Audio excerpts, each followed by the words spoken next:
De volta aqui com mais uma atração para vocês do programa Saúde em Evidência. E hoje a gente vai entrar num tema assim muito importante e um tema que me preocupa um pouco, como mãe, como tia, e a gente está vendo o mundo dar uma virada muito estranha.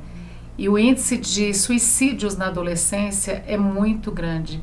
A gente está com uma estatística que não é muito bacana e a gente se preocupa muito com esses jovens. Será que esses jovens estão tendo uma expectativa de vida? Eles têm visão de futuro? Eles têm vontade de viver? Eles estão procurando alguma coisa realmente que satisfaça a sua vida ou que tenha um sonho profissional, uma vontade de estudar? Tem alguma coisa dentro de casa que é boa para ele ou não? Esse jovem está precisando de atenção. E eu convidei aqui o médico psiquiatra Dr. José Sardera, que está chegando de um congresso que teve foco nesse tema, e ele vai falar para a gente como que está esse índice, como que está essa coisa triste que está acontecendo com os nossos jovens. Fiquem agora com o Dr. José Sardella, médico psiquiatra. Olá, bom estar de volta. Hoje nós vamos falar um tema para que vocês possam refletir. Não necessariamente há uma única resposta. Eu acredito que é um conjunto de fatores, mas a pergunta é: o índice de suicídio aumentou na adolescência? Resposta: sim. Está aumentando, né? E a perspectiva é que isso realmente se mantenha em ascensão. Por quê? Existem vários fatores que nós temos que levar em consideração. Primeiramente, muitas pessoas desconhecem que quadros depressivos podem acontecer desde a infância, passarem pela adolescência, mesmo antes desse jovem chegar à idade adulta. Esse é um ponto. Então, tem depressão, sim, na infância e na adolescência. Segundo ponto, até os 22, 23, 24 anos, o cérebro está em formação. Tem gente que acredita que quando a criança nasce o cérebro já está totalmente apto. Não é isso. Existe todo um processo de maturação cerebral, onde nos primeiros anos até o meio da adolescência, a parte posterior, que é a parte mais impulsiva, está em desenvolvimento, enquanto a parte anterior, que é a parte da reflexão, da ponderação, ainda não está desenvolvida. Então nós começamos lá na parte mais impulsiva, para chegar aos 23, 24 anos, num amadurecimento dessa parte frontal do cérebro, que é a ponderação. Então, muitas das vezes, o adolescente, ou pré-adolescente, ele é muito mais impulsivo do que reflexivo. Ele não tem até a maturação do sistema nervoso central para fazer um equilíbrio entre a impulsividade e a reflexão sobre esses atos. Então, esse é um ponto importantíssimo. Só um intervalo. E eles querem retirar o professor de educação física das escolas básicas, que na pré-adolescência e adolescência ajuda com a atividade física a desenvolver mais esse ponto. Por isso que eu acho isso um absurdo. Isso é só um adendo em relação a isso, né? E ao contrário do que nós estamos descobrindo na neurociência. Ou seja, quando o adolescente ou pré-adolescente precisa ser estimulado com atividade física, é retirado o profissional que cabe nisso. Mas isso é um outro ponto. Um outro ponto que eu gostaria que vocês refletissem junto comigo. Entre 1700, da metade de 1700 até 1800, metade de 1800, aconteceu uma revolução, que é uma revolução industrial na Inglaterra, onde as máquinas, principalmente as máquinas a vapor, elas foram introduzidas na economia e elas, principalmente os teares, aqueles que faziam os panos, os tecidos, que eram todos feitos à mão, a máquina foi introduzida. Foi um momento de muita transformação, de muito questionamento. E as pessoas naquela época, né,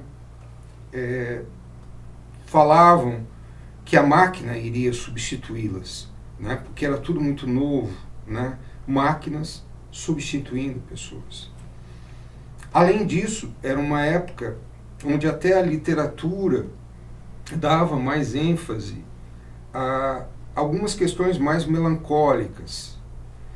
E naquela época teve um aumento substancial da morte de adolescentes também. Isso há 150, 200 anos atrás. Muitas pessoas se perguntaram, né, por que houve esse aumento. Discutindo mais ou menos esse momento nosso, onde a inteligência artificial, a tecnologia, ela não se pode frear mais isso já é uma realidade. Ela começa a avançar numa série de carreiras e profissões, há uma insegurança do que vai acontecer, qual é o sentido desse mundo, qual é a força que vai me mover nesse momento de transformação. E nós estamos passando isso nesse momento, né? Não nesse momento, mas nas últimas décadas, né? Eu sou o que chamo de migrante da tecnologia, né? Quando eu era adolescente, eu não tinha tecnologia e eu tive que migrar para a tecnologia, para informação, para informática, para inteligência artificial. Hoje, o pré-adolescente, o adolescente nosso, ele não é mais migrante para a tecnologia, ele nasceu em plena tecnologia. E, quer queira ou não, isso tem deixado uma angústia maior, muito parecida com aquela de 1700, 1800, quando a máquina iria substituir o ser humano. E é uma preocupação, né? Porque muitas profissões ao longo das próximas décadas vão ser substituídas, né? Isso é uma realidade, e algumas decisões hoje já estão sendo tomadas por máquinas em si, principalmente em centros hospitalares e tudo. Então, essa insegurança também tem uma contribuição. Um outro ponto que eu gostaria de refletir, hoje, não é necessariamente hoje, mas nas últimas 2 décadas, inverteu-se um pouco a questão da possibilidade de uma criança ser frustrada ou de uma criança lidar com um não, com um limite, né? Hoje alguns pais não, uma grande maioria, né, se sente culpado quando ele tenta estabelecer esse limite.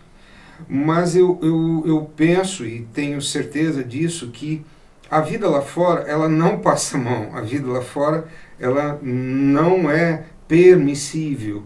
A vida lá fora, ela frustra.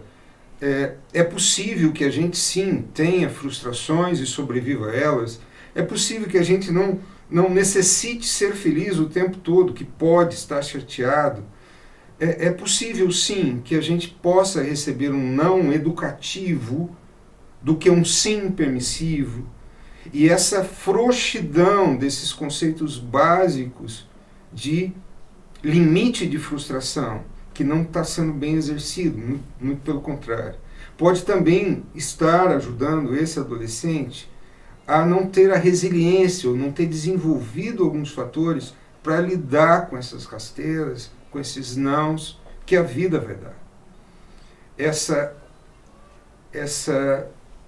relação afetiva virtual,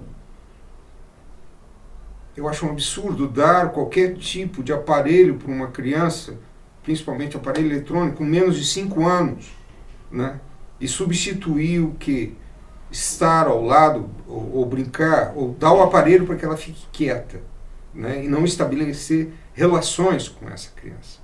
Então, é um número de fatores que contribuem sim, e se nós não começarmos a pensar, esses índices que já são altos vão aumentar ainda mais.